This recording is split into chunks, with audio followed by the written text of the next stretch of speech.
Look, you probably know this already, but customers aren't just Googling products anymore. They're asking AI what to buy. And if AI can't understand your brand, it won't recommend it. That's why Studio Hawk, Australia's largest dedicated SEO and AI search agency, is offering Add to Cart listeners a free SEO and AI search master plan.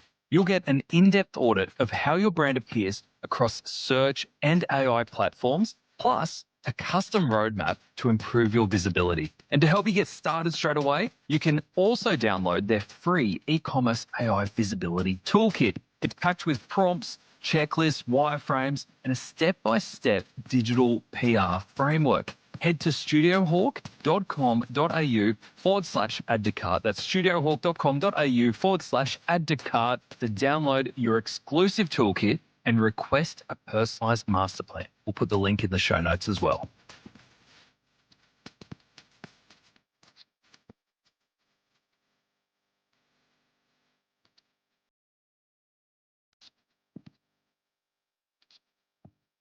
One thing I've noticed across 600 odd episodes of this show, honestly, how did it get to that point? And honestly, across my whole career in e-commerce, is that the pressure on e-commerce managers and marketing leaders to be on every new platform, it's never been higher. And I get it.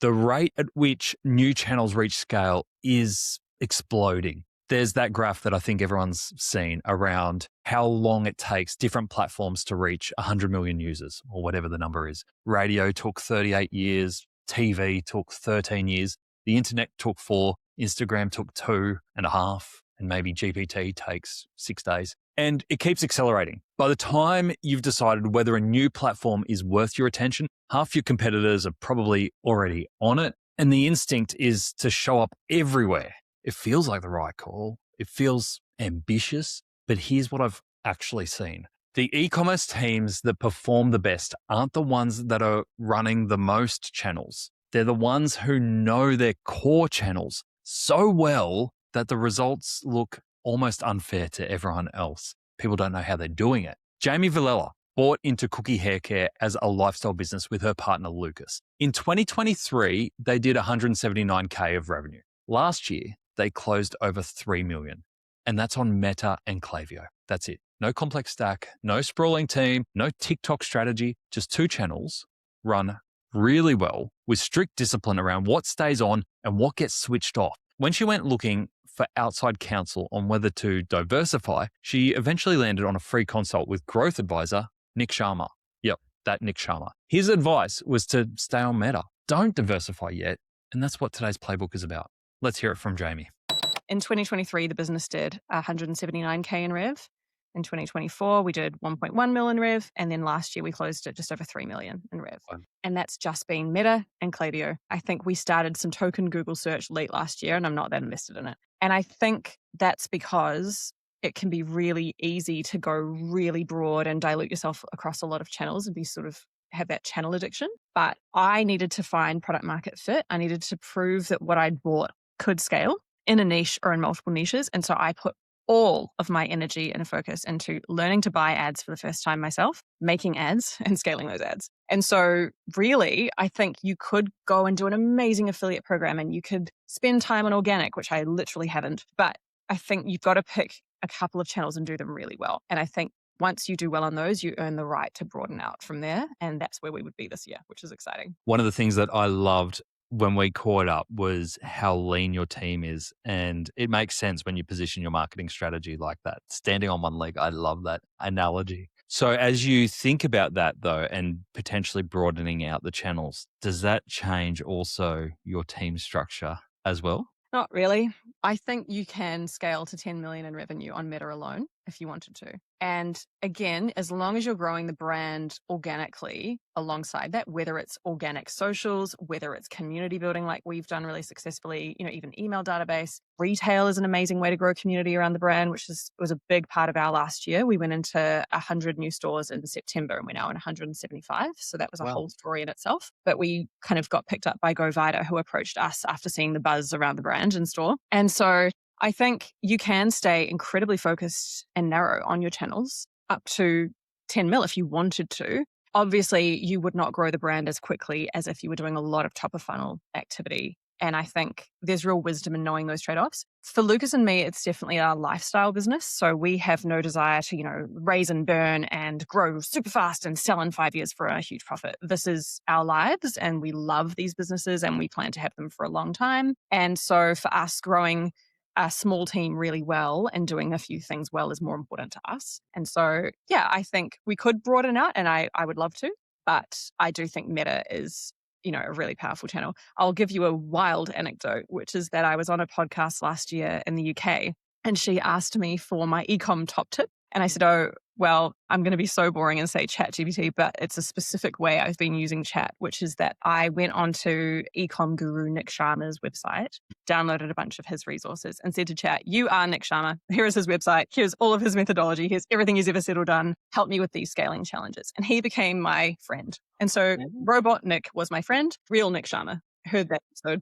And I ended up getting a free consult with him for half an hour from New York at 5 a.m., which was so kind of him. And he'd heard the crazy story and we got an intro from a mutual friend, which was really lovely. And I put this to him. I said, look, I'm scaling so lean on Meta. What do you think? Like, should I diversify? And he was like, no, just stay there. You can keep scaling in that direction. And I think it is dangerous. Like, you can have performance marketing addiction. You can risk not having a true deep brand. All these things we know. And I know best practice because I've had marketing teams of 10 and ginormous budgets in the past, which is, I now laugh in the direction of thinking of how my day looks and how my to-do list looks. But I think when you are buying and growing a business, your first 3, 5, 10, whatever you're trying to do, your biggest risk is going to be channel addiction and going too broadly too quickly and not being able to attribute correctly because you're double dipping.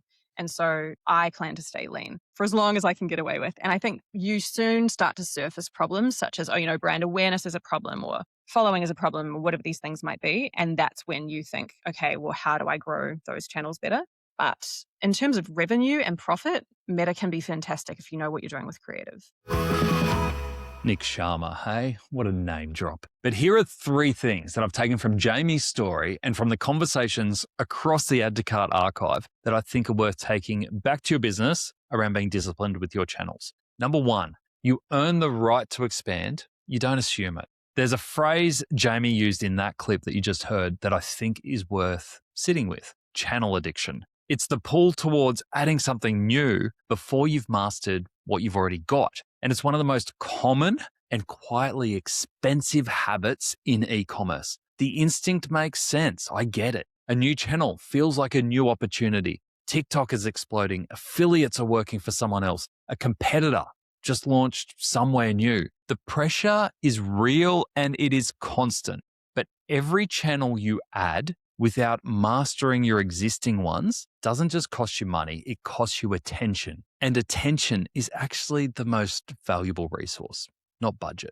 Kira Rumble runs 3 brands under the Crumbled Group. A few years ago, her TikTok accounts were generating enormous organic reach. The opportunity looked obvious to everyone around her, but she still said no because she hadn't yet maxed out what was possible on Meta.